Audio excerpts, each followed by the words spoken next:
I greet you all in the name of our Lord Jesus Christ. We are very happy to be here with you again this year. We appreciate so much your presence. I know many of you have traveled a great distance to be here. And there are more that will be coming during the day. Before I begin my lesson, I want to say some things about the preacher training school, just right here in this area. I want to encourage you young men to consider coming to this school and being trained to be a gospel preacher.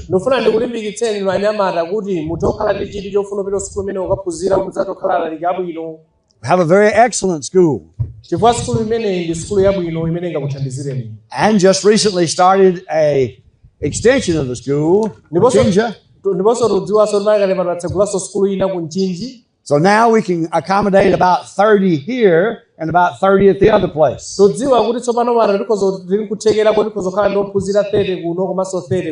And this November, they'll be graduating here.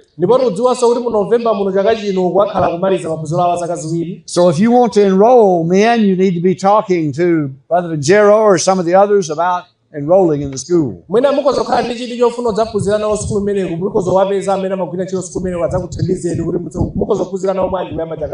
I brought with me from Zambia a letter where one of the men who lives in this area wants to enroll that I'll be presenting to them.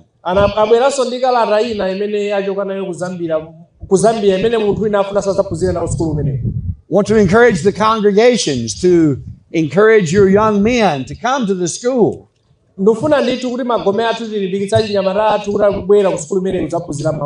Want to encourage the wives to encourage their husbands to consider coming to this school.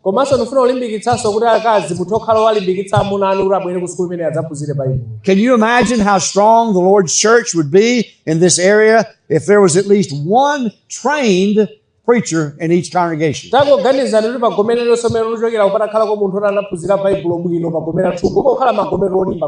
And those men could continue to train the other men in the congregation. This would increase the Bible knowledge greatly and help prevent the false teachers coming in.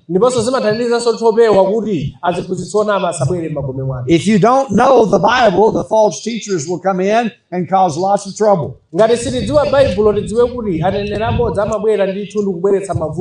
But if you know the Bible, you can put them to flight. So consider coming to the school. And the other churches, consider helping support this school and encouraging them. They're doing a great work for the Lord. There's a lot of error and false teaching going on in the world today. I want to talk this hour about being born again or the new birth. And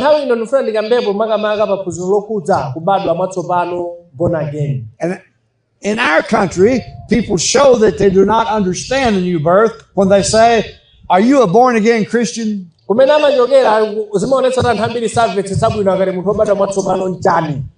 To be a Christian is to be born again. You don't need to ask, "Are you a born again Christian?" That's like asking, "Are you a female girl?" If you're a girl, you're a female. What does it mean to be born again? Let's open our Bibles to John chapter 3. We know that Jesus had a purpose when he came to this world. John 10:10, he came to give eternal life. He said in John 7:16 that his teaching was from God.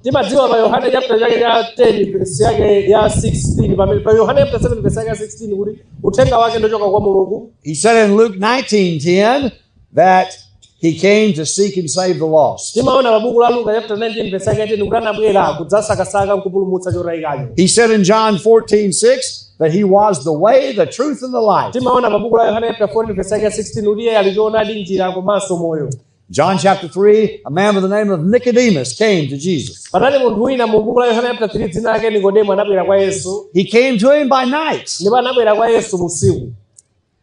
This same Nicodemus in John 19 and verse 32 brought spices to the burial of Jesus. Timaona pona Nikodemo yemwe pa buku la Yohana chapter 19 verse 32 anabweretsaponso zinthu zina zonunkhiritsa pa manda a Yesu Khristu. We learn also that in John 7:50 through 53 he was a member of the Sanhedrin. Timaona ponso pa buku la Yohana chapter 7 verse 50 mpaka verse 53 analinso mmodzi wa akagulu anthu 70 osankhidwa ku mtundu wa Yuda. And here in John 3 and verse 10 he was a teacher of Israel. Ndipo tikaona pa buku la Yohana chapter 3 verse 10 anali mmodzi mwa aphunzitsi a Israeli. So no doubt he was a very important man. Ndipo tikaona zinthu zimene zimaonetsa ndithu kuti Yohana ni munthu ofunikira kwambiri Nikodemo. He recognized who Jesus was by saying, "We know you're come from God, because no man can do the miracles that thou doest except God be with him." Amadziwa ndithu kuti Yesu anachoka kwa Mulungu. Paulo kayankhulo kake ka Nikodemo amene kuti munthu sangapange izi oti sakuchoka kwa Mulungu. Jesus told Nicodemus that except a man be born again, he cannot see the kingdom of God. Pamenepo Yesu anamuwuza Yesu kunena kuti pokhapokha munthu amalenso mwatsopano sangathe kuona ufumu wa Mulungu. Nicodemus did not understand what Jesus said.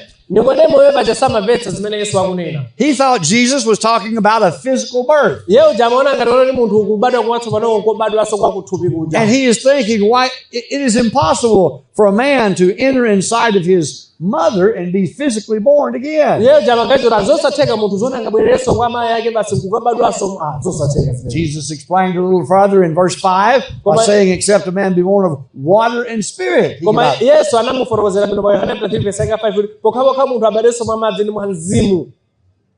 He said a man must be born again. Ananena kuti munthu ayenera kubadwanso. Whatever Jesus is talking about is essential. Zimene Yesu amanena wepaja zofunikira kwambiri. This is not just a good idea. Izi sikuti ni maganizo chabe abwino chabe ayi. It is a must. Izi ndi zofunika kuti munthu achite ndithu.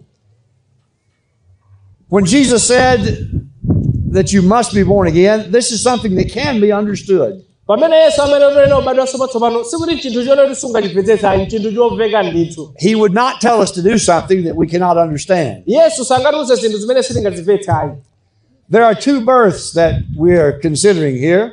Apa pali kubadwanso kwa kuwiri kwa mitundu iwiri kumene tingakuganizire. Jesus was talking about a spiritual birth. Yesu amakamba apa za kubadwanso koma kwa uzimu. And Nicodemus was thinking of a physical birth. Pamene Nikodemo kuganiza maona ngati kuti kubadwa kwa kuthupi. Now let's look at those two for just a moment. Tete zone zinthu ziwiri zimene zimongoganizira morere. The physical birth. Tikambe makamaka za kubadwa kwa kuthupi. Every one of us experienced the physical birth. Ali Yesu amene ali pana anabadwa kuthupi. Everyone that is here today has been born physically. Ali Yesu amene ali pano kuthupi anabadwa ndithu.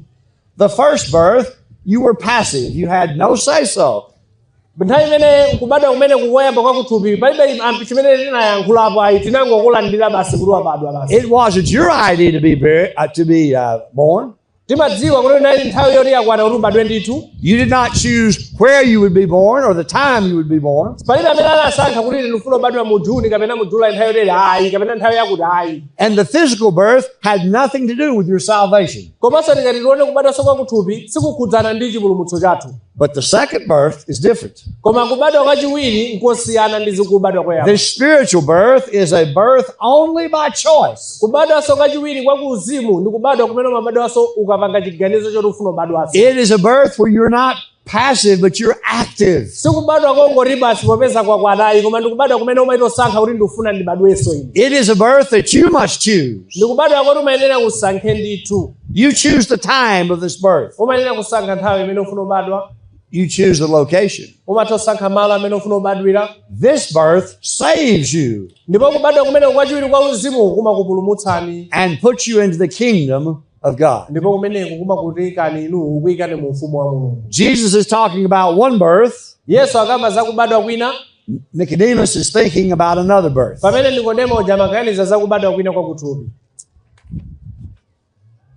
There are different terms that are used in the Bible to refer to the same thing. Pali zinthu zina zimene zimakambidwa mosiyanasiyana m'Baibulo koma zikukamba za chinthu chimodzi. For example, when you talk about the kingdom, Mwachitsanzo mwina ukamakamba za ufumu, you're talking about the church. timakhala tukamba za mpingo, You're also talking about the body of Christ. timakhala tukambaso zokhudza thupi la Khristu, You're talking about the house of God, timakhala tukambaso za nyumba ya Mulungu, the bride of Christ, komanso timakambaso ngati mkazi wa Mulungu wa Yesu, the family of God. komanso timakambaso ngati mpingo ngati ulili banja la Mulungu. Now, the same is true when we talk about being born again. Zilinso chimodzimodzi tikakambaponso zokhudza kubadwa kwatsopano. It's the same thing as being saved. Ndi chinthu chomwecho chimafanananso kunena kuti wapulumutsidwa.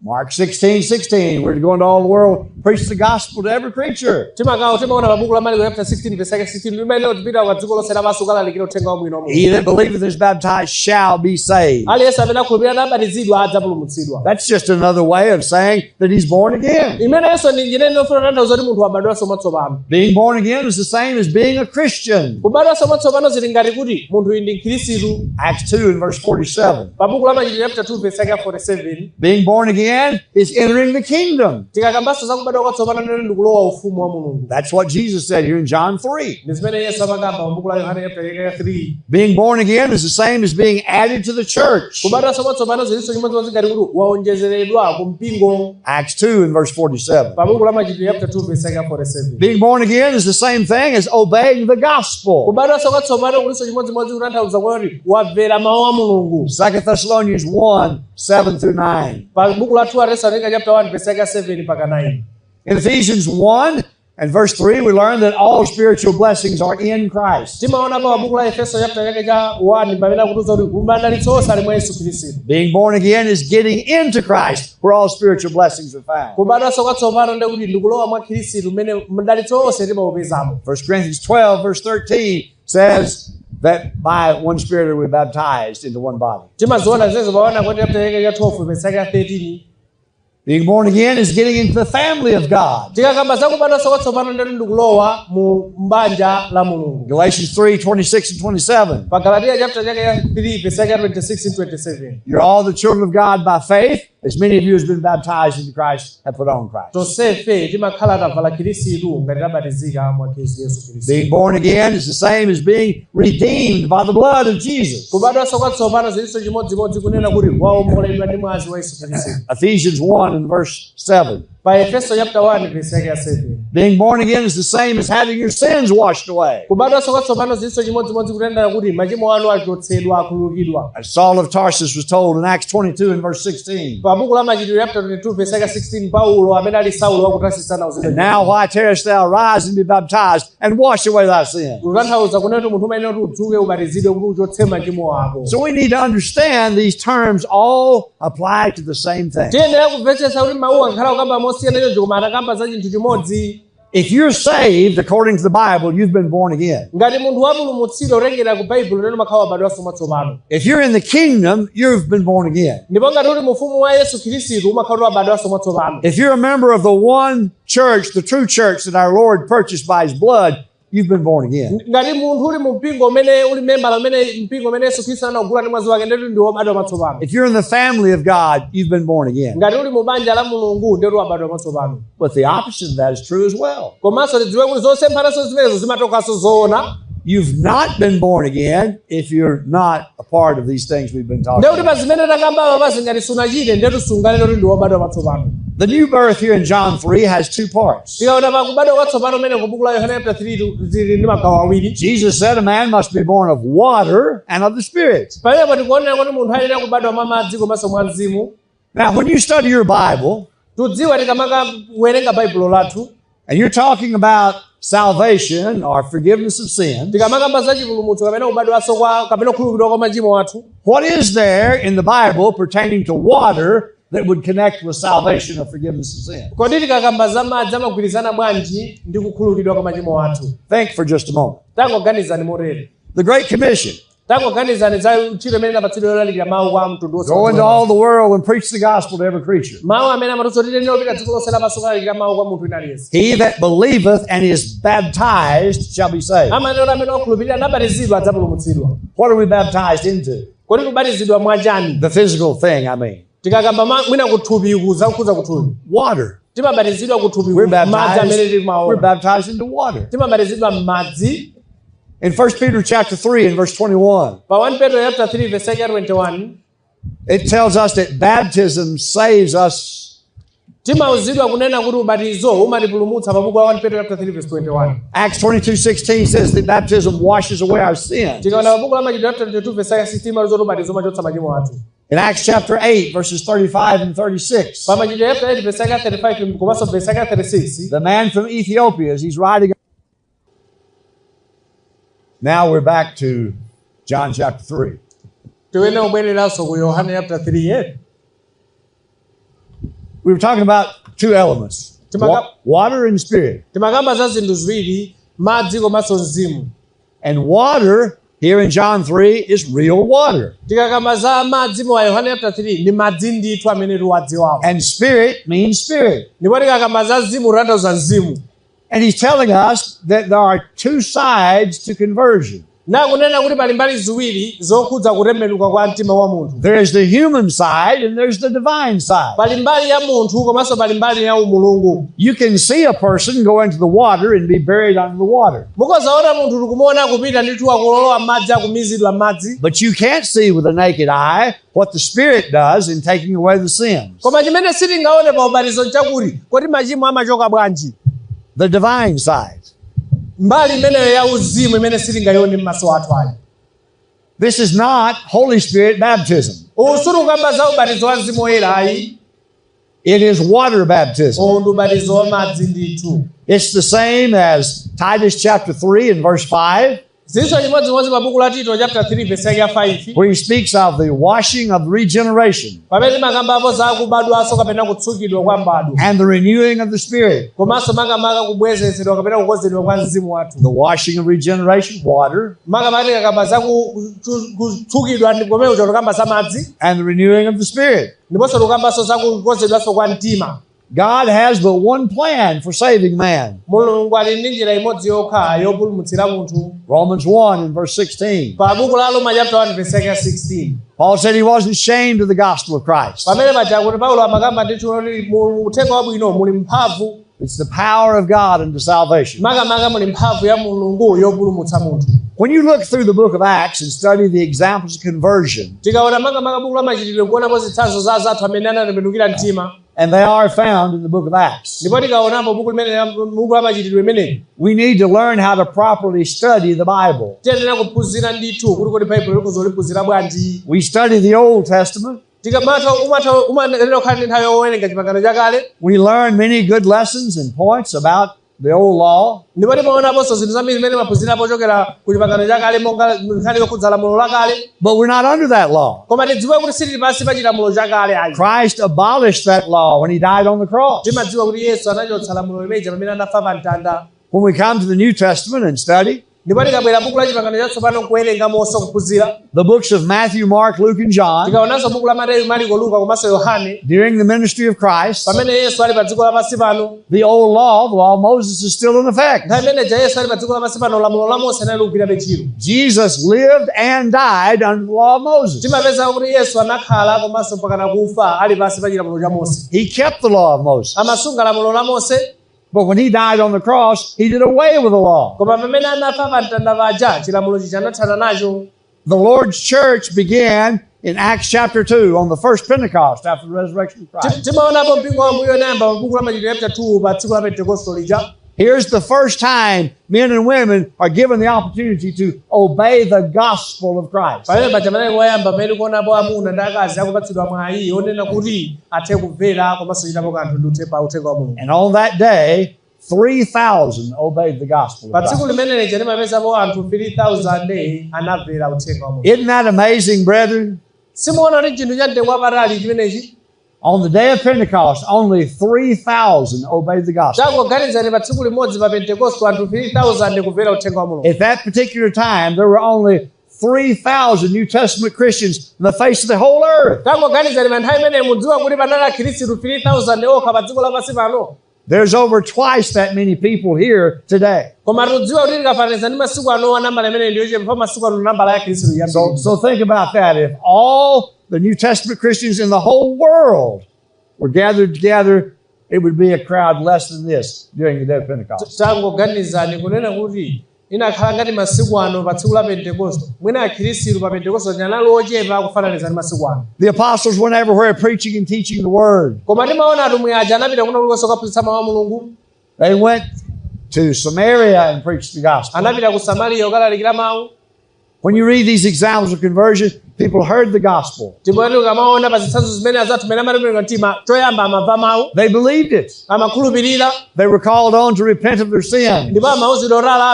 They were called on to confess with their mouth that they believed Jesus Christ is the Son of God. And they were buried in baptism for the remission of sin. That's the new birth. Go back and study the book of Acts and look at all those examples of conversion. And you will find what you must do in order to become a Christian. You cannot see with the naked eye the sins being washed away. But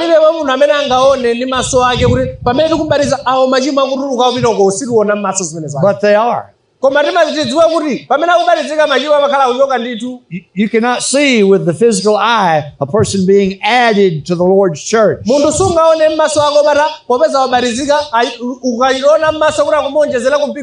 But they are. This is a spiritual event taking place. The kingdom is a spiritual kingdom.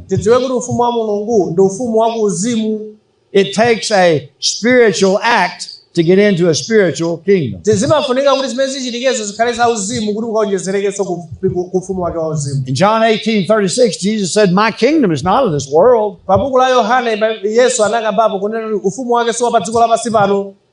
His kingdom is the church. The new birth gives us a new man. 2 Corinthians 5 and verse 17. If any man be in Christ, he is a new creature. Ephesians 4:23 and 24. He is to put off the old man and put on the new man. In Galatians 2 and verse 20, Paul said, "I am crucified with Christ." He says, "I died with him, and now I have new life with him." Romans 6 tells us that Christ shed his blood in his death.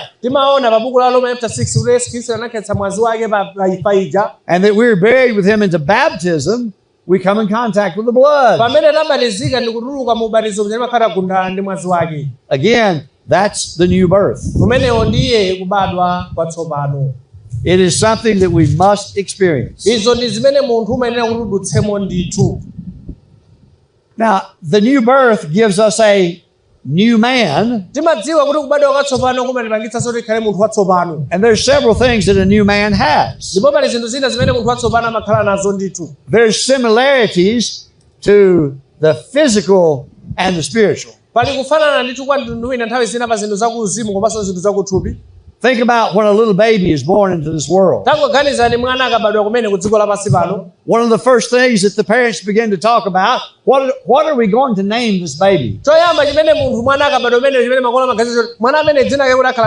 When you've been born again into the family of God, you get a new name. You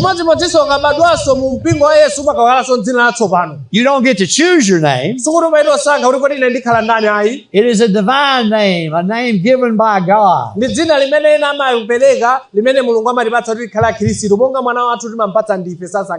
Acts 11 verse 26. The disciples were called Christians first at Antioch.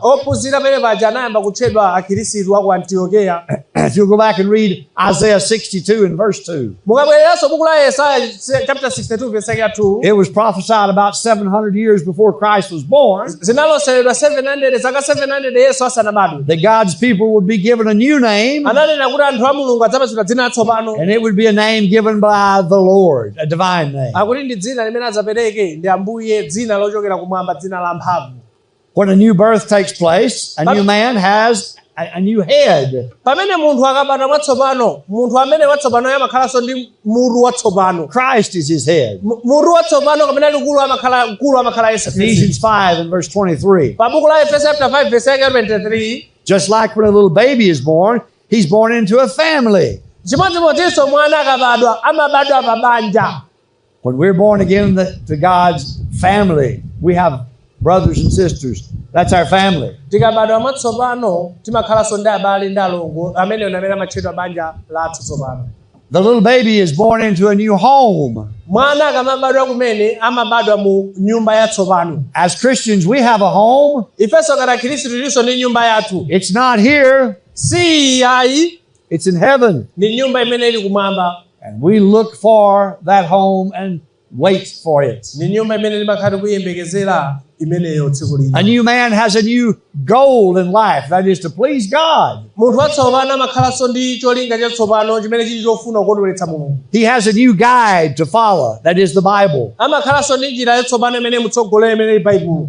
He has a new walk. Now he's walking in the light. Munthu amene amakhalanso kayendedwe katsopano kamene Baibulo imene kuyenda mowala. And then we think about how this new man in Christ will live. Komanso munthu amene watsopano amene oganiza kuti kodi mpopeza ndine watsopano nditsatire ziti.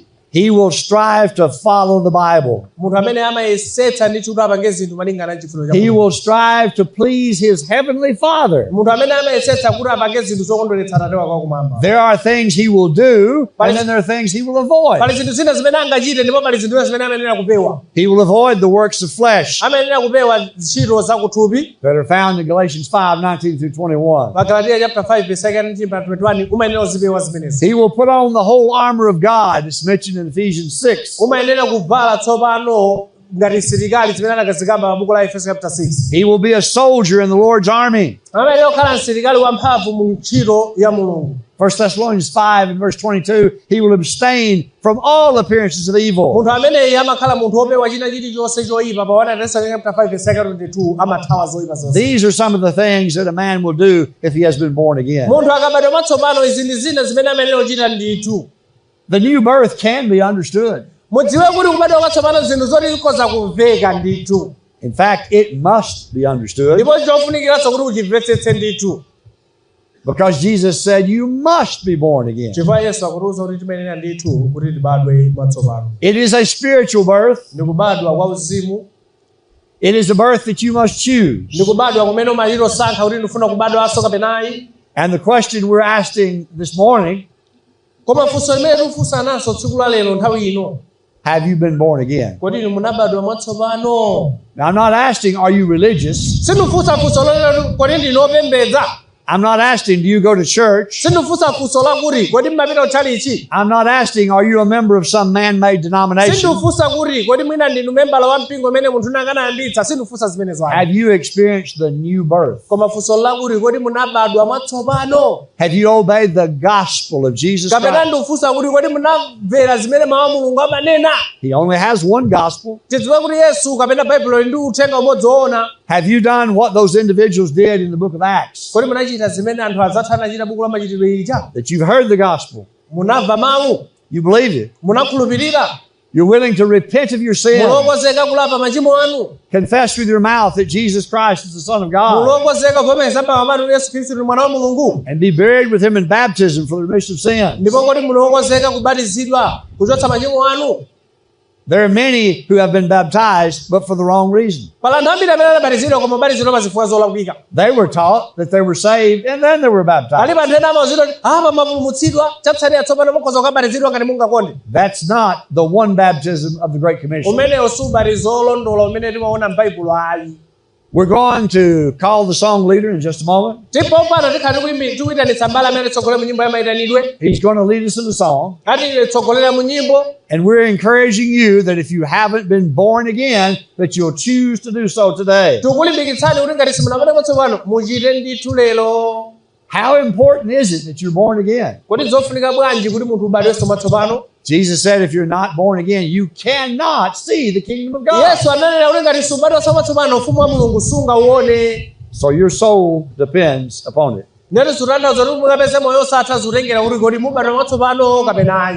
Consider these things. Let your heart be open to God's word. Obey God's word. And one day in heaven, you'll be glad you did. Let us be standing and singing this song. Come to the front if you need to respond to the Lord's invitation.